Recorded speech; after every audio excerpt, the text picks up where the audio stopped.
Alors d'abord, je crois que grâce à la venue du Saint-Père et à cette exhortation, l'expérience spirituelle qu'a été le synode, au-delà du texte, c'était une expérience spirituelle de communion entre les différents évêques venus à Rome. L'expérience spirituelle et aussi donc les orientations dégagées par le synode vont pouvoir devenir la propriété commune de l'ensemble des fidèles.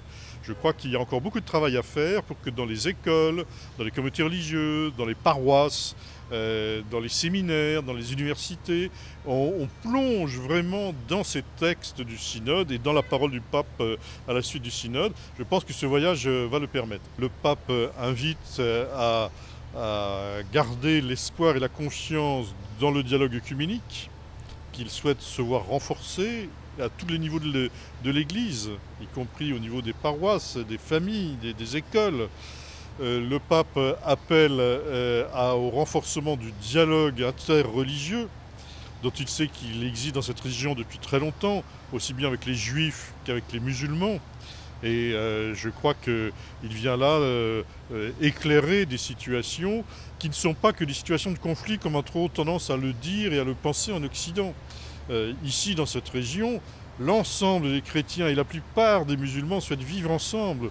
Bien sûr, il y a des gens qui sont fondamentalistes, le pape en parle, et il condamne fermement son fondamentalisme, dont il dit que tous les croyants sont victimes. On sent que pour l'essentiel, le pape écrit pour les chrétiens de cette région parce qu'il pense qu'ils y vivent et qu'ils vont y rester. C'est un texte pour la vie, c'est un texte pour l'avenir, même si le pape n'ignore rien des difficultés que rencontrent les chrétiens dans cette région. Vous savez, je suis très frappé.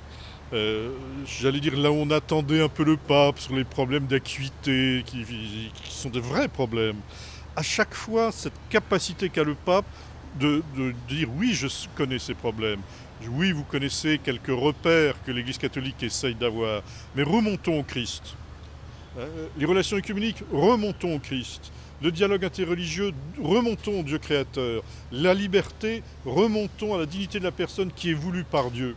Oui, je suis très impressionné de cette invitation en permanence sur tous les problèmes, à les hisser vers le haut pour permettre à chacun de prendre du recul et de reprendre confiance et espérance. Je trouve que c'est un très beau texte de lumière, de confiance et d'espérance pour les chrétiens d'Orient et, comme nous l'imaginions bien, au-delà des chrétiens d'Orient, pour l'ensemble des habitants du Proche-Orient. C'est un appel de confiance, de respect. Il y a un très grand respect pour chacun, comme toujours avec les propos du pape Benoît XVI, et une invitation à dépasser ces questions en regardant. Vous savez, je ne sais pas si vous avez fait de la marche, mais souvent on a un sac à dos trop lourd. Au bout de plusieurs kilomètres, on finit plus que par regarder le bout de ses pieds. Puis d'un coup, il faut regarder le ciel.